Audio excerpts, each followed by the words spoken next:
La Feralpi Salò ha meritatamente conquistato la vittoria contro il Mantova. Il 2-1 finale di sabato non fa una grinza pur con i biancorossi in vantaggio al termine del primo tempo. La pressione dei bresciani nella ripresa è stata netta. I biancorossi, non ancora al top della condizione, hanno pagato ogni minima distrazione pur rinchiusi alla difesa del risultato. Un KO che ha messo in evidenza un Mantova ancora lontano dagli standard delle formazioni di alto rango e che dovrà sputare sangue per conquistare punti preziosi per salvarsi.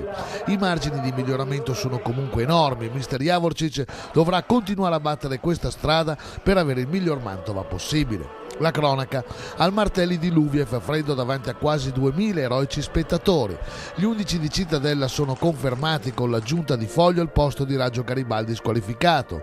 L'inizio è più che incoraggiante. Al 10° di Sant'Antonio sbaglia totalmente una conclusione che diventa un assist per Ruopolo, che ne approfitta scaraventando in rete. Qualche minuto dopo ci prova anche Zammarini, ben servito dall'ottimo Dall'Abona, ma l'azione sfuma.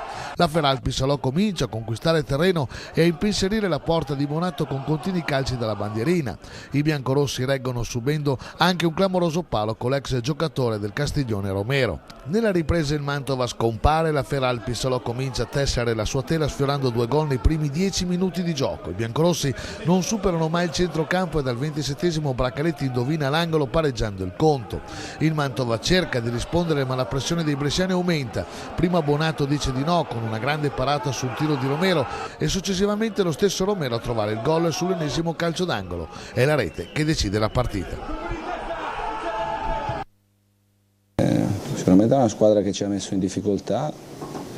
Alla fine per il gioco prodotto, per le occasioni create, ci stava. Noi ci abbiamo provato con tutte le nostre forze, non posso dire niente ai ragazzi, abbiamo affrontato una squadra forte e stiamo affrontando in questo periodo tante, e siamo alla testa e andiamo avanti.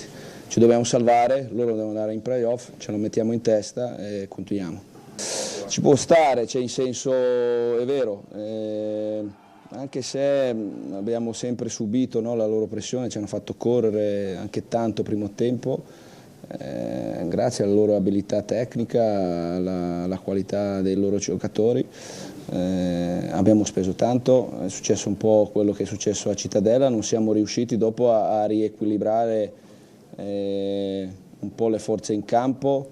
È chiaro che quando la difesa è così sempre sotto pressione, è chiaro che ci può capitare anche un episodio o qualcosa, però dobbiamo avere pazienza. Sinceramente, se avessi portato a casa un pareggio da questa partita non sarei stato soddisfatto. La partita è stata giocata in maniera, direi, ottima da parte della mia squadra. Ripeto, già un pareggio sarebbe stato stretto. Sia al primo tempo, forse qualche minuto dove hanno fatto gol, che hanno avuto un gol che poi vorrei rivedere, non so se è fuori gioco, non lo so, adesso sinceramente mi interessa poco. Però a parte qualche minuto di sbandamento dopo il gol, abbiamo deciso di giocare un po' larghi sulle fasce e dove avevamo ovviamente anche preparato la gara.